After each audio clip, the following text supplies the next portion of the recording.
आज के इस आध्यात्मिक सत्र में आप सभी का बहुत बहुत स्वागत है। हम्म। अक्सर ऐसा होता है ना कि जब कोई शारीरिक बीमारी होती है तो हमारे पास उसे जांचने का एक बहुत स्पष्ट तरीका होता है। हाँ, बिल्कुल। जैसे हड्डी टूटी है तो एक्सरे में वो सफेद टेढ़ी लाइन एकदम साफ दिख जाती है। एकदम सही। और डॉक्टर उस रिपोर्ट को देखकर तुरंत कह देता है कि भाई समस्या यहाँ है और इसका इलाज ये होगा। मतलब स्थिति बहुत स्पष्ट होती है। सच कहा। शारीरिक बीमारियों में हमारे पास एक तरह का विजुअल सबूत होता है ना, जो हम अपनी आंखों से देख सकते हैं। हाँ, और क्योंकि समस्या सामने होती है, इसलिए समाधान ढूंढने में एक तसल्ली रहती है कि चलिए हम सही दिशा में जा रहे हैं। लेकिन सोचिए, जब बात मन की हो, मानसिक शांति की हो या फिर आज के सूचनाओं के भारी शोरगुल में खुद को स्थिर रखने की हो, तो अचानक से वो एक्सरे मशीन काम करना बंद कर देती है। बिल्कुल। हमें समझ ही नहीं आता कि गड़बड़ आखिर हो कहाँ रही है, तनाव आ कहाँ से रहा है ना? तो आज की हमारी इस गहन चर्चा का मुख्य विषय कुछ ऐसा ही काम करता है। मतलब आप इसे मन के लिए एक एक्सरे मशीन मान सकते हैं। अरे वाह, ये बहुत अच्छी उपमा है। तो आज हम जिस स्रोत पर गहराई से बात करने वाले हैं, हम्म। वो है 29 अप्रैल 2026 की प्रातः मुरली। जी। और ये कोई साधारण लेख नहीं है। इसमें मानवीय संबंधों की उलझनों, हमारी पूर्व निर्धारित नियति, मतलब इस जीवन के ड्रामा और जीवन में आने वाली बाधाओं के पीछे के छिपे हुए अर्थों को खोला गया है। और पता है, ये चर्चा हर उस इंसान के लिए बहुत महत्वपूर्ण है जो अपनी मानसिक उलझनों का कोई तार्किक समाधान चाहता है। मतलब हम आज सिर्फ किसी आध्यात्मिक दर्शन को ऊपर ऊपर से नहीं पढ़ रहे हैं। बिल्कुल नहीं। असल में हम इस जटिल दुनिया में मानसिक स्थिरता का एक व्यवहारिक ब्लूप्रिंट तैयार कर रहे हैं। इस स्रोत के माध्यम से हम ज्ञान मार्ग यानी जो वास्तविक समझ है और भक्ति मार्ग यानी जो केवल कर्म कांड है, उनके बीच के उस बारीक अंतर को समझेंगे, जो अक्सर नजरअंदाज कर दिया जाता है ना। हम सही कहा आपने। तो चलिए इस चर्चा की शुरुआत सबसे बुनियादी और शायद हर इंसान की सबसे मुश्किल चुनौती से करते हैं। मतलब हम इस भौतिक दुनिया से, यहाँ के लोगों से कैसे जुड़े हुए हैं और ये जुड़ाव हमारे मन को कैसे प्रभावित करता है। ये बहुत ही गहरा सवाल है। स्रोत में बहुत ही स्पष्ट शब्दों में कहा गया है कि ये पुरानी दुनिया और इसके सारे रिश्ते, जिन्हें देह के नाते कहा गया है, वे अब अशुद्ध हो चुके हैं, क्षणिक हैं। जी। और निर्देश ये दिया गया है कि इस पतित जगत से अपनी बुद्धि का योग पूरी तरह तोड़ देना है और उसे केवल एक बेहद के बाप यानी उस परमपिता से जोड़ना है, ताकि एक नई दुनिया, जिसे सतयुग कहा गया है, उसमें प्रवेश किया जा सके। चलिए इसे थोड़ा आसान भाषा में समझते हैं। हाँ, इसे थोड़ा डिकोड करते हैं। मुझे ये बात बिल्कुल वैसी लगी जैसे मान लीजिए आपके पास एक बहुत पुराना कंप्यूटर या स्मार्टफोन है। एक ऐसा डिवाइस जिसकी मेमोरी पूरी तरह भर चुकी है और जो अब हर छोटे काम पर हैंग होने लगता है। तुम इंस्टॉल करना है। ठीक है। लेकिन नियम यह है कि वो नया सिस्टम तब तक सही से काम नहीं करेगा जब तक पुरानी और वायरस से भरी फाइलों को पूरी तरह से डिलीट नहीं कर दिया जाता। हाँ। अगर पुरानी फाइलें बैकग्राउंड में चलती रहेंगी तो वो नई बैटरी को ड्रेन कर देंगी और सिस्टम क्रैश हो जाएगा। बिल्कुल ऐसा ही होता है फोन्स में भी। तो क्या इस देह के बंधनों से वैराग्य को इसी तरह देखा जा सकता है? ये जो उपमा है ना, ये स्थिति की गहराई को बहुत अच्छी तरह स्पष्ट करती है।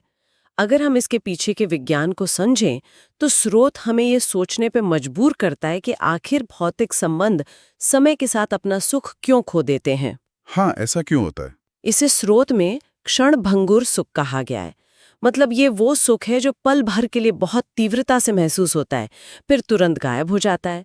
ये ठीक वैसा ही है जैसे करप्ट फाइलें बैकग्राउंड में आपकी मानसिक ऊर्जा को सोख रही हों। अच्छा, जैसे किसी नई कार की महक या कोई नया गैजेट खरीदने की खुशी, जो कुछ ही हफ्तों में बिल्कुल सामान्य लगने लगती है और हम किसी और नई चीज के पीछे भागने लगते हैं। सटीक उदाहरण है। और यहाँ जो सबसे ध्यान देने वाली बात स्रोत कहता है वो ये है कि इस दुनिया से नाता तोड़ने का मतलब कोई शारीरिक कष्ट सहना या घर बार छोड़कर जंगलों में चले जाना बिल्कुल नहीं है। अच्छा, तो फिर नाता कैसे तोड़ना है? ये केवल और केवल बुद्धि के स्तर पर नाता तोड़ने की बात है। मतलब इसे एक तरह का मेंटल डिटैचमेंट या मानसिक स्वतंत्रता का पहला कदम समझना चाहिए। दुनिया के बीच रहते हुए भी, सारे काम करते हुए भी अपनी बुद्धि का कनेक्शन उस सुप्रीम पावर से जोड़कर रखना है। मतलब सारा खेल बाहर का नहीं बल्कि बुद्धि के अंदर का है। बिल्कुल, यही वो तरीका है जिससे पुरानी करप्ट फाइलें नए सिस्टम पर हावी नहीं हो पाती। ये बहुत ही दिलचस्प है। लेकिन अगर हम इस बात को मान लें, अपना पुराना ऑपरेटिंग सिस्टम हटाकर बुद्धि का कनेक्शन सीधे उस सुप्रीम से जोड़ लें, तो तर्क तो ये कहता है कि अब सब कुछ एकदम स्मूथ चलना चाहिए।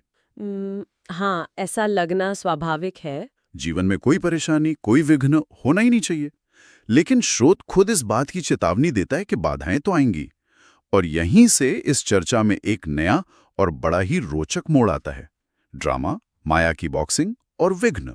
ये एक ऐसा पड़ाव है जहाँ बहुत से लोग जो आध्यात्मिक रास्ते पर चलना शुरू करते हैं वो उलझन में पड़ जाते हैं। उन्हें लगता है कि भाई भगवान से जुड़ गए हैं तो अब जीवन में फूलों की बारिश होनी चाहिए। बिल्कुल, लोग यही तो सोचते हैं। स्रोत इस भ्रम को तोड़ता है और स्पष्ट करता है कि इस रुद्र ज्ञान यज्ञ में असुरों के विघ्न यानी बाधाएं पड़ना इस पहले से तय ड्रामा का एक अनिवार्य हिस्सा है। और ऐसा क्यों होता है? ऐसा इसलिए होता है ताकि पाप का घड़ा भर सके। स्रोत ने एक बहुत ही जीवंत तस्वीर खींची है कि माया एक पहलवान की तरह है और ये जीवन एक बॉक्सिंग मैच है। लेकिन यहाँ मेरा एक बहुत ही तीखा सवाल है जो शायद हर उस व्यक्ति के मन में आता होगा जो इसे गहराई से पढ़ता है। हाँ, बताइए। अगर वो परमात्मा सर्वशक्तिमान है, मतलब अगर वही सुप्रीम पावर है और हर पल साथ है, तो वो बस एक चुटकी बजाकर इन सारे विघ्नों को हटा क्यों नहीं देता? इसमें इतना लंबा समय क्यों लग रहा है? मतलब जब रेफरी के पास ही मैच को खत्म करने की ताकत है, तो इस मुश्किल बॉक्सिंग मैच की जरूरत ही क्या है? यहाँ जो सबसे दिलचस्प बात है ना, वो ये है कि लोग अक्सर परमात्मा को एक जादूगर की तरह देखते हैं जो पलक झपकते ही हर नियम बदल सकता है। हाँ, ज्यादातर लोग ऐसे सोचते हैं। बहुत गहराई से ये समझाता है कि परमात्मा भी इस ड्रामा के नियमों से बंधे हुए हैं। ऐसा नहीं है कि सुप्रीम पावर साथ है तो वो सारी प्राकृतिक नियमों को तोड़कर आपके लिए एक अलग शॉर्टकट बना देंगे। ये पूरा विश्व एक बेहद का ड्रामा है जिसका एक निश्चित नियम है। मतलब परमात्मा भी उन अटल नियमों का उल्लंघन नहीं कर सकते। सही कहा। और इस प्रक्रिया को समझने के लिए स्रोत में एक बहुत ही महत्वपूर्ण शब्द का इस्तेमाल किया गया है, कर्मातीत अवस्था। कर्मातीत अवस्था? हाँ, इसका मतलब है कर्म के सभी पुराने बंधनों और उनके प्रभावों से पूरी तरह मुक्त हो जाने की मानसिक स्थिति। इसे इस तरह देखिए, जब कोई बच्चा जन्म लेता है तो वो सीधा राजा नहीं बन जाता ना। बिल्कुल नहीं, उसे तो समय लगता है। उसे बड़ा होने में, सीखने में, परिपक्व होने में समय लगता है।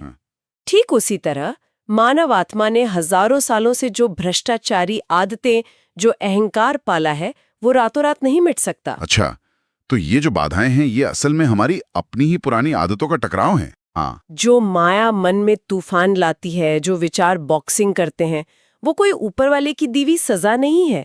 वो दरअसल आपकी अपनी ही पुरानी मानसिक कंडीशनिंग को तोड़ने का एक ट्रेनिंग सेशन है। अरे वाह, ये नजरिया तो बिल्कुल अलग है। अगर बिना संघर्ष के पुरानी आदतें मिट जाएं, तो आत्मा कभी भी आंतरिक रूप से मजबूत नहीं बन पाएगी।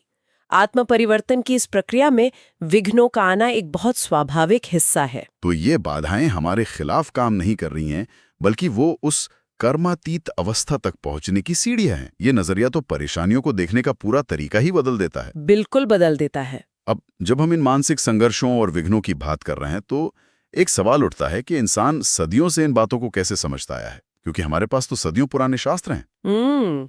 ये एक बहुत ही संवेदनशील लेकिन जरूरी विषय है। और यही हमारी चर्चा इतिहास और शास्त्रों की सच्चाई की तरफ मुड़ती है। क्योंकि आज हमारे पास जो भी आध्यात्मिक जानकारी है उसका बड़ा हिस्सा इन्हीं कहानियों से हम तक पहुंचा है। और स्रोत यहाँ एक बहुत ही बड़ा दावा करता है। वो कहता है कि इन शास्त्रों में जो सच बचा है वो केवल आटे में नमक मिसल है।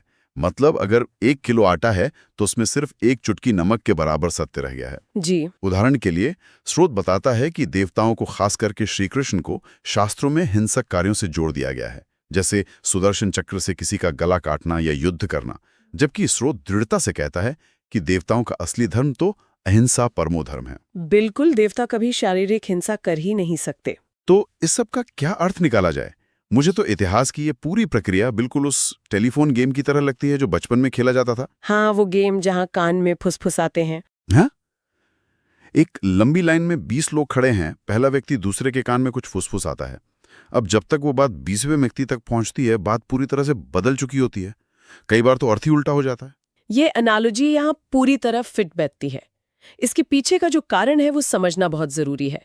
समय के साथ हुआ ये कि ज्ञान मार्ग यानी जो विचारों और बुराइयों के खिलाफ बुद्धि के स्तर पर चल रहा युद्ध था, वो धीरे धीरे भक्ति मार्ग में बदल गया। यानी जो मानसिक था वो भौतिक हो गया। बिल्कुल, भक्ति मार्ग में कर्म कांड, मिथक और बातों के शाब्दिक अर्थों पर ज्यादा जोर दिया गया। जब लोगों ने पीढ़ियों तक बुराइयों को खत्म करने की बात सुनी, तो समय बीतने के साथ उसे हथियारों और शारीरिक हिंसा से जोड़ दिया गया। अच्छा, तो स्वदर्शन चक्र का भी यही हुआ? हाँ, स्वदर्शन चक्र असल में स्व यानी खुद के दर्शन या आत्मनिरीक्षण का एक बहुत ही सुंदर मानसिक प्रतीक था, पर कहानियों में उसे एक हथियार बना दिया गया जिससे लोगों के गले काटे जाते हैं। ये तो इस बात का प्रमाण है कि सत्य समय के साथ आटे में नमक के बराबर कैसे रह गया। बिल्कुल। ये तो क्रिटिकल थिंकिंग का बहुत ही शानदार उदाहरण है। हमें सिखाया जाता है कि जो भी जानकारी हमारे पास आ रही है उसे ज्यों का त्यों मान लेने के बजाय उसके पीछे के असली अर्थ को खोजना चाहिए। उस भारी भरकम आटे में से उस एक चुटकी नमक को ढूंढ निकालना ही समझदारी है। और यही वजह है कि आज के समय में आध्यात्मिक ज्ञान को गहराई से समझना इतना जरूरी हो गया है, क्योंकि शब्दों के जाल में असली अर्थ कहीं खो गया है। सही बात है। ये बात तो समझ आ गई कि इतिहास में गलतफहमियां कैसे हुई, लेकिन यहाँ एक बहुत ही व्यावहारिक सवाल खड़ा होता है। कैसा सवाल? इस रोजमर्रा की भागदौड़ भरी जिंदगी में, जहाँ ऑफिस का स्ट्रेस है, पारिवारिक उलझने हैं, ऐसे में हम इस सत्य को रोज याद कैसे रखें? हम सुबह तो बहुत शांति से उठते हैं, लेकिन दिन चढ़ते चढ़ते लक्ष्य को भूल जाते हैं। ये तो लगभग हर किसी के साथ होता है। तो इस उलझन को सुलझाने के लिए स्रोत हमें एक शानदार टूल देता है। यहाँ बात सच में बहुत मजेदार हो जाती है। अच्छा, वो टूल क्या है? स्रोत कहता है कि अपने मन को एकाग्र करने के लिए त्रिमूर्ति का चित्र हमेशा अपने सामने रखना चाहिए, ताकि बार बार अपना असली लक्ष्य यानी सूर्यवंशी बनना और शिव बाबा यानी उस मुख्य परमात्मा की याद आती रहे जी। और यहाँ एक दिलचस्प बात साफ की गई है कि ब्रह्मा, जो कि सिर्फ एक दलाल या बिचौलिए की तरह हैं, उन्हें याद नहीं करना है, बल्कि सीधे उस मुख्य स्रोत को याद करना है। चलिए इसे थोड़ा आसान भाषा में समझते हैं। मनोविज्ञान का बहुत अच्छा उपयोग है ये। सोचिए, जब किसी की सगाई होती है तो बीच में एक दलाल या मैचमेकर होता है ना? हाँ, जो दोनों परिवारों को मिलाता है। अब जब सगाई हो जाती है तो क्या दूल्हा या दुल्हन उस मैचमेकर को याद करते हैं? बिल्कुल नहीं। वे तो सिर्फ एक दूसरे को याद करते हैं, क्योंकि असली रिश्ता तो उनका आपस में है। ठीक यही बात स्रोत समझा रहा है। हम अक्सर विजुअल ट्रिगर्स के इस्तेमाल करते हैं ना, जैसे अगर रोज जिम जाने की आदत डालनी है तो लोग अपने जूते दरवाजे के सामने रख देते हैं। हाँ, ताकि देखते जिम याद आ जाए। यहाँ भी वही साइंस काम कर रही है। त्रिमूर्ति का चित्र एक शक्तिशाली विजुअल ट्रिगर है। दुनिया के भटकाव के बीच भी जब नजर उस चित्र पर पड़ेगी तो ध्यान मुख्य स्रोत पर वापस आ जाएगा। ये विजुअल ट्रिगर वाली बात बहुत गहरी है, क्योंकि स्रोत में एक नियम बताया गया है, याद से याद मिलती है। ये सिर्फ किसी चित्र को देखने भर की क्रिया नहीं है। तो फिर ये क्या है? जब स्रोत कहता है कि शिव बाबा विष्णुपुरी का वारिस बनाते हैं, तो ये असल में इंसान की पहचान को रीप्रोग्राम करने की प्रक्रिया है। न्यूरोप्लास्टिसिटी की तरह ये दिमाग के तार फिर से जोड़ने का काम है। अच्छा। जब कोई रोज सुबह उठते ही उस चित्र को देखता है, तो वो खुद को याद दिलाता है कि हम सो देवता बन रहे हैं। ये एक विचार पूरे दिन के लिए नजरिए को बदल देता है। मतलब ये हुआ कि हम सुबह उठते ही अपने दिमाग के उस नए ऑपरेटिंग सिस्टम को बूट कर रहे हैं, ताकि पुरानी फाइलें एक्टिवेट ही ना हो पाएं। बिल्कुल। और वो चित्र इसमें एक बहुत बड़े एंकर का काम करता है, जो माया के उस बॉक्सिंग मैच में टिके रहने की ताकत देता है। लेकिन सिर्फ कोई चित्र देख लेना या बातें सुन लेना ही तो काफी नहीं है ना। कोई भी जानकारी सिर्फ सुनने भर से हमारी नहीं हो जाती। उसे अपने भीतर कैसे उतारा जाए, ये हमारी चर्चा का अंतिम और शायद सबसे गहरा पड़ाव है। हाँ, मनन की शक्ति और नम्रता का जादू, यहीं से थ्योरी प्रैक्टिकल में बदलती है। स्रोत कहता है कि ज्ञान का खजाना इंसान की प्रॉपर्टी तब तक नहीं बनता जब तक उस पर मनन न किया जाए। इसके लिए स्रोत में कमाल का देसी मुहावरा है, अपनी घोट तो नशा चढ़े। इसका मतलब है कि खुद मेहनत करनी पड़ेगी। बिल्कुल, जैसे किसी जड़ी बूटी को सिर्फ देखने से बीमारी ठीक नहीं होती। जब तक आप खुद उसे पीसेंगे नहीं, तब तक उसका असली असर या नशा आप पर नहीं चढ़ेगा। और इसके साथ महान बनने के लिए नम्रता का गुण होना बहुत जरूरी बताया गया है। यानी मनन से जो शक्ति मिलती है वो अहंकार में नहीं बल्कि नम्रता में बदलनी चाहिए। लेकिन यहाँ मैं आज की दुनिया के नजरिए से एक शंका जाहिर करना चाहता हूँ। जी बताइए। स्रोत कहता है कि जो लोग नम्र होते हैं, सारा कल्पात्माएं उन्हें नमन करेंगी। लेकिन आज की व्यवहारिक दुनिया को देखिए, कॉर्पोरेट वर्ल्ड हो या सोशल मीडिया, ऐसा लगता है कि जो कभी झुकते नहीं चिल्लाते हैं उन्हीं का सम्मान होता है। तो क्या नम्रता आज के समय में सच में काम करती है? ये बहुत ही वाजिब शंका है, लेकिन स्रोत यहाँ एक गहरे कॉन्सेप्ट की बात करता है जिसे दूरादेशी बुद्धि यानी बहुत दूर की सोचने वाली बुद्धि कहा गया है। ये लंबी रेस का घोड़ा होने की बात है। अच्छा, तो ये शॉर्ट टर्म और लॉन्ग टर्म का खेल है? बिल्कुल। आज की दुनिया में अहंकार से जो सम्मान मिलता है, स्रोत उसे अल्पकाल का सम्मान कहता है।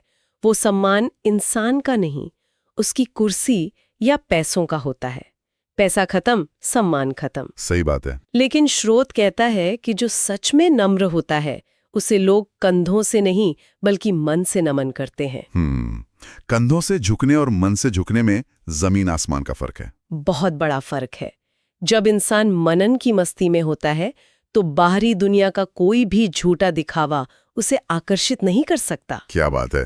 मतलब जब कोई अंदर से पूरी तरह भरा हुआ है तो उसे बाहरी वैलिडेशन की जरूरत ही नहीं, तब नम्रता उसकी सबसे बड़ी ताकत बन जाती है। सटीक विश्लेषण है, और यही कर्मातीत अवस्था की ओर जाने का असली रास्ता है। तो आज हमने देह के बंधनों से लेकर बॉक्सिंग मैच, शास्त्रों के अर्थ और त्रिमूर्ति के विजुअल ट्रिगर तक का शानदार सफर तय किया।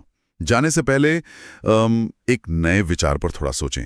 अगर ये जीवन सच में एक ड्रामा है और हर परेशानी माया की बॉक्सिंग है जी, तो जब भी भविष्य में किसी भारी तनाव का सामना हो तो क्या उस तनाव को एक व्यक्तिगत हार माना जाए या फिर कर्मातीत अवस्था तक पहुंचने के लिए डिजाइन किया गया एक जरूरी ट्रेनिंग सेशन? ये नजरिया तनाव को देखने का पूरा तरीका बदल सकता है। बिल्कुल बदल सकता है। आप सभी का दिन शुभ हो। आपने हमें सुना, इसके लिए बहुत बहुत धन्यवाद।